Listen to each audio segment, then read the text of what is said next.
literally before we went live, me and Kev were just talking about how we wanted to do this. We never have a script. We just kind of go with the flow here. That's right. So we don't even have a name for the show. This is just a preview. The Northeast Regional Basketball Tournament in Jacksonville starting tomorrow. Personally, for me, my favorite time of the year. Yeah. There's nothing like covering a basketball tournament. It's so much fun. And here in Etowah County, we have 20 basketball teams, 10 on the boys' side, 10 on the girls' side.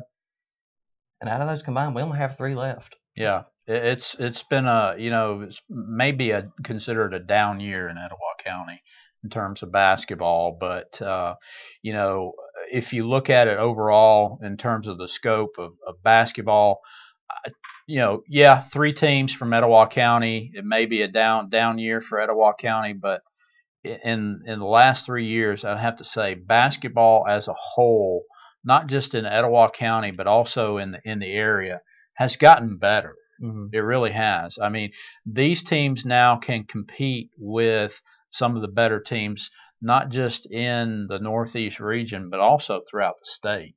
And that says a lot about the talent and the coaching, really, in this area. So, starting tomorrow, things get crazy. It's going to be really hype over at JSU tomorrow. And if you've got any bit of time to go check out a basketball game over at JSU, I highly encourage it because it's going to be a good time. Yeah, kickoff at 7 tomorrow, and those games are always packed out. Yep. So it'll be interesting. It's going to be weird not seeing Gadsden City there. Year in, they're always there. And this year, Gadsden City girls or boys will not be at the peak this year. Yep. So be interesting. But mark Reginald Huff's words, as he told me when they got eliminated by Huntsville. It's the second time in Gadsden City history, as far as the boys, that they've been knocked out of the first round of the area tournament. He said that will not happen next year. So we'll see. We will. And Gadsden City girls, too. They got a lot of young talent. Oh, yes. And so a lot of young but very good talent. Very, very good talent. So it's going to be interesting to see them. So before we get started on Northeast Regional, I'll kind of go over Etowah County sub-regional scores. On the girls' side, in 1A, Coosa fell to Talladega County Central 76-53. Glencoe, if you have not seen that buzzer beater shot, you have got to go see it immediately. It is just incredible. I could not stop talking about it that night. I watched that video multiple times. Glencoe tops Locust Fort 56-55. And that may be a top 10 play for Sports Center too, by the way. Keep on the lookout. ESPN requested permission to use that video, and rightfully so. It's just incredible. Centerpoint eliminated Etowah girls 55-32. Scottsboro eliminated Sardis 56-43. And Southside advances to their first Northeast Regional and girls program history, which is crazy to believe with the success they've had the last 5 years or so. But they beat Springville 50-34. Now on the boys' side, we had just 2 teams in the sub-regionals. Westbrook with a fantastic effort against Lafayette. Yeah. They lost 59-49. They were down by 3 heading into the fourth, a team that only has about 4 losses all season long. And I heard they were down by 3 late in the fourth. Don't know for sure about that, but they ended up losing by 10 to them. And then Etowah hangs on against Springville. I mean, my goodness, that was a interesting game, but they lost. I mean, they win that one 58-57, hold on. Springville had a chance to tie that game with 2 free throws with 1.6 seconds left, and the first one was missed. Yeah. They make the second, but Etowah holds on, and they advance to the Northeast Regional for the second straight season. Yeah, and I think if I'm Lafayette and I'm Coach Obadiah Threadgill, who's the coach at Lafayette, I really don't want to see Westbrook ever again. For the second year in a row, if I'm not mistaken, that Westbrook has just played Lafayette really right down to the wire in the last few years. Or no, last 3 years. I'm sorry. Mm-hmm. So, there again, Westbrook pops up and they're only down 2 at the half at Lafayette, and then we're only down 3 going into the fourth quarter, and thought that Lafayette was ripe for the picking for an upset, and somehow, some way, Lafayette managed to pull it out. So Big props to Westbrook. I tell you, I saw them at the very beginning of the season when they opened up the season over in Walnut Grove when they played in the West End basketball tournament, and they looked a little clunky, but still they've been coached well.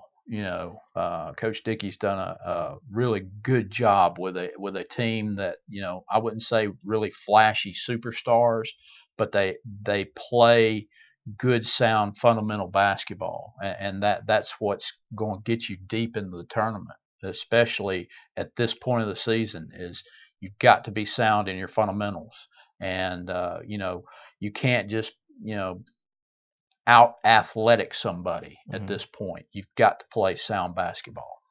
Remember how I said we have no script on this thing? Yeah.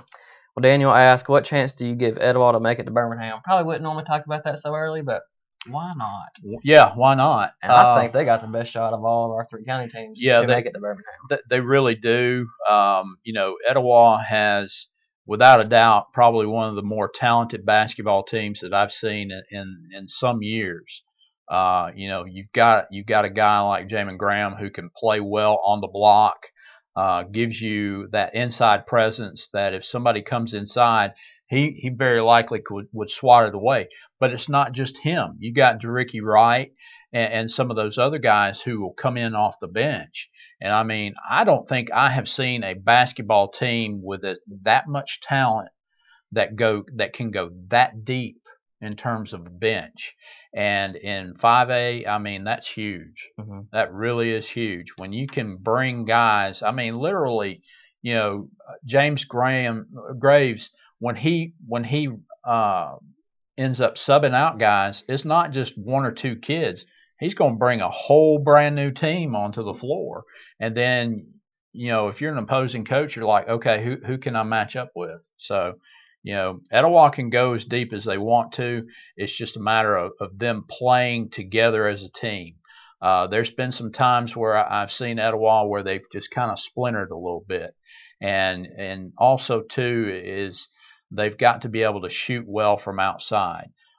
There's been a few times this season where I've seen Etowah where they've been really kind of streaky from the outside. And they've also got to stay out of foul trouble. And they got to hit their free throws. They missed double-digit free throws last night, and that was really a problem against Alexandria in the area championship game as well. Yeah. They hit their free throws. I mean, they're winning those games probably by double digits. Yeah. So, I mean, they're going to have to connect from the charity stripe, especially against AHSAA, which is who they will have Monday at 1:30. Yeah.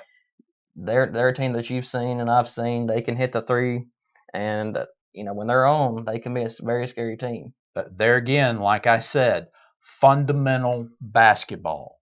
As long as you play good, sound, fundamental basketball, you can go pretty deep in this tournament.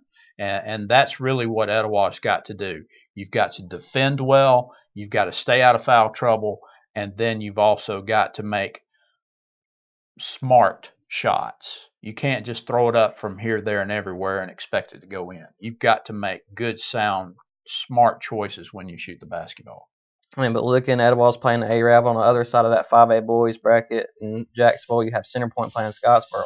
Yeah. I mean, you'd have to say Etowah's got to be the favorite, at least the winner of the ARAB Etowah game. Now, if you're at this point in the season, 9 times out of 10, you deserve to be here at this point in the season. Right, you do. So you can't count anybody out. Throw records out the window. It doesn't matter anymore. Right. And the Centerpoint might be about one game over 500. Scottsboro's like one game under if C2C is correct. Right. But that doesn't matter. You just got to lose one and you're done at this point. So it's going to be interesting to see. Etowah's got the team with, like you said, Jamin Graham inside. And then if you have defensive collapse on him, he can kick it out to a Chris Griffin, to an Emil Smith, to a Taylor Berry to hit those shots. And if they're connecting those, Etowah is very tough to beat. But they haven't been hitting those as much as they'd like to here lately. Yeah. But it just takes a little bit to get on the streak, and who knows, maybe Etowah can make a run. And if there again, once we get into tournament basketball too, it's also who's the hottest playing right now. Right. And so, right now, Etowah is they're playing just good enough to win. So now it's time to turn it up a notch. Right. Kind of read over the schedule for area teams in Northeast Regional and in our county. On Thursday, tomorrow, we'll have Spring Garden girls, number 2, will be facing number 8 R.A. Hubbard. Spring Garden will be going for their 3rd state championship in the last 4 years. What a run they've been on. And then 4:30, Spring Garden boys number 3 will be facing Lindsay Lane, who, if you haven't heard about Tommy Murr, that kid is just doing some special things over there. He's dropping about 47, 55 a couple of games this season, and he's kind of scoring at will. He's like that running back, like I was saying in football, where you know he's going to get it. Yeah. Don't matter because you can't stop him. He's kind of like that kid, it seems like. I haven't seen him play in person, but I've seen some clips, and he seems like a special player. Some of the clips I saw, he dropped 47 against Skyline earlier this year, and then he dropped 55 against Oakwood out of Tennessee. He's got one heck of a crossover dribble. He's kind of it's almost Tim Hardaway-esque type of crossover. It's nasty. Friday, we have number 1 Sandrock girls looking to get back to the state tournament. They will be facing Ramburn at 3 o'clock. On the boys' side, number 1 Fife will be playing against number 7 Sacred Heart at 4:30. Sacred Heart will be going for their 5th consecutive state championship. The last 4 have been in 1A. Mm-hmm. They're up in 2A now, and they still seem to be one of the favorites to get back to Birmingham for sure. Yeah, and I even, Fife being number 1, I'd still have to say Sacred Heart seem to be in 2A. So that should be a great matchup at 4:30 on Friday. At 6 p.m. This is girls' same matchup, though. Number 6 Fife versus number 2 Sacred Heart. On Monday, Piedmont boys, number 9, will be facing number 6 Hanceville at 4:30. On 7:30, the nightcap for Monday will be number 1 Plainview, who won the 3A state title last year. Boys will be facing Fultondale. And then Tuesday at noon, number 8 Cherokee County girls will be facing Fairview. Yeah. So now, for the 3 county teams, so they'll all be playing Monday. If you want to go see Etowah County, well, you're in luck because they're playing back to back to back. Right. Southside girls, like I said, first time in Jacksonville in school history for the girls. They will be playing at noon against Scottsboro, and then 1:30 Etowah versus Arab on the boys' side, and then 3 p.m. right after Etowah, number 10 Glencoe girls versus Weaver. Yeah. Just breaking down. Let's break down Monday. Southside versus Scottsboro. You and I both saw Southside earlier in the sub-regional, and Southside, with them, it's stay out of foul trouble. Yes.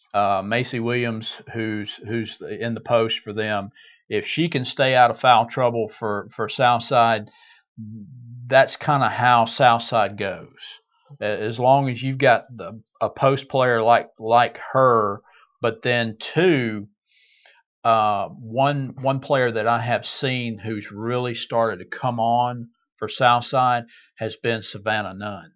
She has really started to come on for them, and that's another big but with Savannah is that she's kind of tricky because she can shoot well from outside as well. I saw her drop a couple 3-pointers, against Springville. And I was like, wow, this kid can shoot, not only play well inside, but she's also got a nice little outside game too. So, as long as those 2 can stay out of foul trouble, I see Southside actually beating Scottsboro and moving on to the regional championship.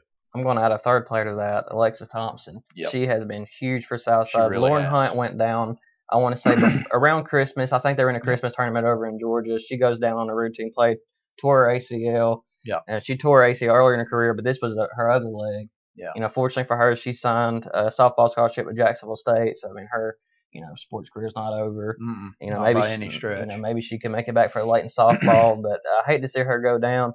South, and that was their leading scorer. It has been for the especially last year. Yep. Southside didn't fold. I mean, that was very impressive to see them make Jacksonville for the first time ever in school history for the girls. And Alexis Thompson's really stepped up. Obviously, you knew Macy was going to have to step up even more so. She was already super important to that team. Yep. But Alexis, she's controlling the ball in offense. If you look at her stats, she's scoring like 10 points, 6 assists, 5 rebounds, 3 steals. She's doing that night in, night out, and that's so important to that team. If they can keep her out of foul trouble as well, because she needs the ball in her hands. She really does. And she can shoot well from outside, but then, too, she's so physical. I have seen her take some kids off the dribble and just go straight to the basket. And she plays she plays she almost reminds me of some of your better fullbacks. They just play with reckless abandon, and that's the way she plays. I mean, she has no problem mixing it up in the post, and she will drive to the basket, and if she ends up taking about 3 or 4 with her, she'll just do it, and she's just one of those type players. So yeah, those 3 players, and then 2, Lauren Hunt's sister, Lindsay. Lindsay, who's come on, and she's turned out to be a really good addition coming off the bench to bring the ball up the floor, and she handles the ball pretty well. So who knows? To me, I think Southside have the ingredients to move on to the regional final. It's just you got to stay out of foul trouble. The shots have got to fall. Yeah. Yeah, foul trouble is definitely the key word there for sure. Yeah. And then go to Glencoe girls, number 10 versus Weaver. And that one, it's moving classes, but keep it on the girls' side. And, man, after that win against Locust Fort, I mean, you have to think that, Southside, I mean, Glencoe's definitely destined to win this game, but, basketball's a weird sport. But Who then, knows? too, now, Teddy, Weaver ended up knocking off Sylvania. That was a big upset. Absolutely. It really was. I really thought that Sylvania would have won that sub-regional, even though they were playing on the road at Weaver. I really thought Sylvania was a better basketball team, but Weaver is just playing really good right now. And then on the bottom side of that regional, you got Susan Moore, who Glencoe's already beaten once this year. Susan Moore's 26-3, but one of those 3 losses is to Glencoe. And then, of course, number 1 Pisgah, 30-1. I saw Pisgah when they started the season again over at West End's tournament, and nothing about them said that was the number 1 team in the state, but they've just turned it on, and obviously they've seemed to be just about unbeatable. Pisgah has Auburn signing Annie Hughes. She scored 21 points last year against Glencoe in the Northeast Region Finals. They beat Glencoe 80-58, so I'm sure Glencoe wouldn't mind seeing them again. Obviously, first they're worried about Weaver. Yeah. Because you lose that one, it don't matter about Pisgah at all because you're done. So right. It'll be interesting to see Glencoe. I mean, especially, I do want to talk a little bit about that win against Locust Fork because it was just crazy. They're up 18 late in the third quarter. Looks like they're going to kind of breeze to that win. Up 15 heading into the fourth. And then Locust Fork starts hitting threes. I think they hit about 5 or 6 threes in that fourth. And next thing you know, they take the lead late in the fourth quarter. 3.6 seconds. Glencoe's got to go the length of the floor. Yeah. With down by 2. And then Beth Giles takes it, goes about half court, passes it to Anna Grace Goodwin. How she got that shot off, I don't know. Right. I did a screen grab, and I'm talking about literally the girl's hand right there at the ball, right all in her grill, and she still hits the shot to win it. So, Impressive win for sure. And it's good to see Glencoe back in the Northeast Regional. They got a special club. So, yeah, they really do. We'll see what happens. They do. I see Glencoe knocking off Weaver. I'll go ahead and call it. I think it's going to be Glencoe and Pisgah for the regional championship. And, we'll see. Yeah, I'm curious to see what Susan Moore does against Pisgah. That's going to be a great ball game. I mean, because Susan Moore, I saw, they beat Glencoe in the area finals, and they both split in the regular season. So Susan Moore got 2 of the 3 against Glencoe this year, but Susan Moore's got a tough ball team. I know they had an injury that's pretty significant to them later in the year, but that's going to be an interesting one. Yeah, it really is going to be interesting. Let's go back to Etowah and ARAB. I saw ARAB earlier this season when they played against Gadsden City. I saw them actually play Gadsden City twice. And ARAB, they're kind of streaky. In terms of ARAB, if they are shooting the ball well from the outside, they can be a very dangerous basketball team. But if they don't shoot well, then all bets are off, and they're just really just an average basketball team. So I don't know whether ARAB has played a team as athletic as an Etowah team, and so I'll be interested to see how ARAB matches up against Jamin Graham, against and Emil Smith. These guys have been here before. Arab, on the other hand, for the most part, Arab's been known in terms of girls basketball, not so much for boys. So I think you have to give the edge here to Etowah because they've been here before. They know this type of environment. They came just a few seconds away from moving on to Birmingham last year against a very good Talladega team, and then playing again this go round against Arab. I really think that Etowah they have the tools, they have the guys. They just got to play good, sound, fundamental basketball, and they can get it. They can go to Birmingham, and they can go as far as they want to. Yeah. So the thing with Etowah too, not only did they have that deep run last year, but if you look at their schedule, if you look at the record first off, you're probably not just crazy impressed with like 17-9, I believe it is, something along those lines. But then look at who they've exactly. played. They played Huffman, they played Plainview, both still alive. Plainview won 3A state championship last year. Gadsden City 3 times. I know Gadsden City's not alive, but they're still a pretty good 7A team. D. Pearson can shoot with the best of them. Yes, he can. I mean, their schedule has been so tough, and they've come out and they've lost some of those games, but I think that does nothing but helps you prepare for this moment. Helps you get better. You haven't. It's not like you've been blowing everyone out this year. Yeah. You've been down. You've had to come back. You've had to hold folks off. Yeah. So Etowah's been in pretty much every predicament they can be in that they needed to be in to prepare for this moment. Yeah. Even if you just look at the records, I think it just you look at the records for that region. I think whoever wins the game Monday afternoon between Etowah and Arab, I think they pretty much would be a favorite to go to Birmingham. I would agree. Basketball's a weird sport, though. You never know. That's true. That's why they play the game. That's why they play it. Daniel says, I was impressed with Spring. He said this earlier. I was impressed with Springville, how they kind of weathered the Etowah runs and came back or tied or took the lead almost every time. And see, that is very true. They were just a really scrappy team. But I was also impressed with the Etowah. I mean, Springville took the lead a couple of times, too, and Etowah weathered that storm. Because I think, wasn't Springville ahead by as much as, 5 points there in the third period? Yeah. After. And, I mean, Etowah started the game off, and they went up 12-2 on Springville, and I thought, oh my gosh, this bunch is going.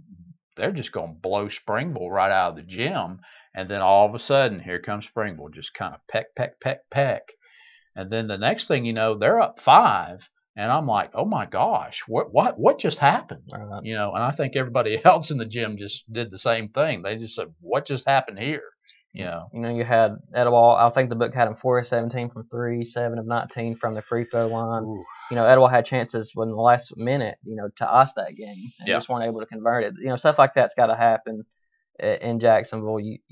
I'm not going to say they were lucky. They've been fortunate so far. They're a good basketball team. They earned the wins, but you got to start hitting those shots at this point. Yeah, you cannot lose anymore. No, you cannot. Done. So no, Etowah's got to convert from the free throw line. You're not going to hit every shot from 3, obviously. You're going to have your off nights, but those free throws are critical. You have to hit those. Yeah.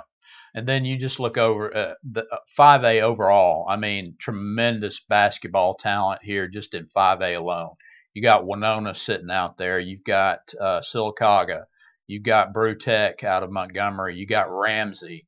And then you got LaFleur down in Mobile and Viger down at Pritchard. I mean, there's a lot of great basketball teams just in Class 5A alone, that some of these 5A schools, if you put them, say, in 6A or even in 7A for that matter, I think they would make some noise in a regional. And so, it's going to be interesting to see who ends up in Birmingham before everything's said and done, especially coming out of Class 5A. I've always said I don't think class matters as much in basketball than it does in other sports. No, it absolutely does not. As long as you got 5 good players on the floor and you can get a few off the bench that are pretty good. And I know it's tough at a smaller school, but if you have that, I don't care if you're 1A or 7A. Right. Sacred Heart's pretty bad. I mean, you can play with just about anybody. Yeah. Now, unless you're a Mountain Brook. I think I saw the national rankings, and they're not number 5 in the country. No, yeah, and they should be. As they should be. Trina Watford is a special player. Unfortunately, he won't be in Jacksonville this year. They're over at Wallace, but if you're close to Wallace, I would suggest you go watch him I'd play. swing by if I were you. He is probably the best high school basketball player I've ever seen play. He's a phenomenal talent. He's really good. So 1A boys, I think coming out of 1A boys, I'm really feeling that whoever wins between Spring Garden and Lindsay Lane is going to have the inside track going to Birmingham out of the Northeast. 2A boys, I think it's going to be between Lafayette and Sacred Heart. Whoever wins between that in the regional final. I just Lafayette is impressive, but daggum Sacred Heart has just been there year in, year out. So it's Sacred Hearts to lose. 3A boys, I think you're going to have to look at. I think Piedmont has a shot to go to Birmingham, but there again, Plainview is just sitting there, just ready to pounce. And I think before it's all said and done, I think Plainview ends up going to Birmingham out of 3A. 4A boys, I think that Anniston, I was told by a number of folks that Anniston's really, really good. But then also you look right here, look who's there, Talladega. They've been there before. They've been to Birmingham. So there again, I think Talladega and Anniston will play for the region championship. I still think Anniston's going to move on to Birmingham. 5A, like I said, whoever wins between Etowah and Arab's going to Birmingham, hands down. Prove me wrong. We'll see. 6A, I think that Huffman has a pretty good shot there, but then I've been told that the best team in the Huntsville area is Lee Huntsville.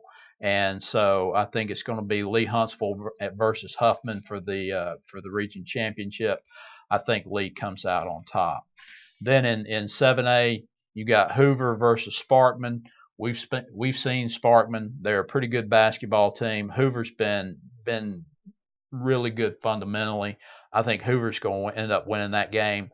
I'm going to call it right now. I think Huntsville beats Thompson. I know Huntsville's 14. I believe that's incorrect. I believe Huntsville's actually. I believe they're 16 and 17 now overall. They won the area. They beat Sparkman to win that area. They're just a really good basketball team. They got a lot of players that can play. One kid who's I think he's legitimate 6'6", maybe 6'7", who's signed with UAH, and he plays really tough basketball. I think Huntsville may end up in Birmingham. It's kind of like you said earlier. It's about getting hot at the right time, and Huntsville's definitely fitting that category. Hot. Yeah, they really yeah. are. On the girls' side, like I said, Glencoe versus Pisgah. They're going to play for the region championship as far as I'm concerned, and then we'll see what happens from there. 5A, Southside's to lose as far as I'm concerned. They're going to end up playing Brewer, I think, for the regional championship, and then we'll see who goes on from there. 6A, Huffman's a tough team, but gosh almighty, there's Hazel Green. They have been dominant, and so I think Hazel Green ends up going in 6A. 7A, it's Hoover's to lose on that end. Sparkman's a really good basketball team, but they're not your mama Sparkman. I'll just say that right now. Sparkman has traditionally been very good, ranked in the nation, but I think this year Hoover 30-1, they're going to end up playing for the state championship before it's all said and done. Again. Spring Garden, yeah. Okay, next. Spring Garden in 1A. In 2A, I think whoever wins between Sand Rock and Sacred Heart, that's who's going to end up playing in the region championship in 2A. And then in 4A, I think it's going to be Anniston playing against probably Cherokee County in the region championship. So a lot of great basketball teams, a lot of great basketball over at Jacksonville State. If I were you and you got some time, I'd take some time off and I'd go check out a basketball game. I've seen Sand Rock girls play a few times this year. Lisa Bates and her team, they're fun to watch. Yep. Well coached, obviously, with Coach Lisa Bates, and they got Kirby DeWard. She's going to Shelton State, signed there, and talk about a top JUCO girls program. That's what Shelton State is. So absolutely, they're fun to watch. it's just fun to watch tournament high school basketball. Yep. I mean, to me there's just nothing like it. It is the most fun thing that I get to cover all year. So I mean, I'm just excited for the next week or so. Yep. I'll enjoy it, and I know as fans, you guys enjoy it too. You should get out there and go watch some good basketball. That's right.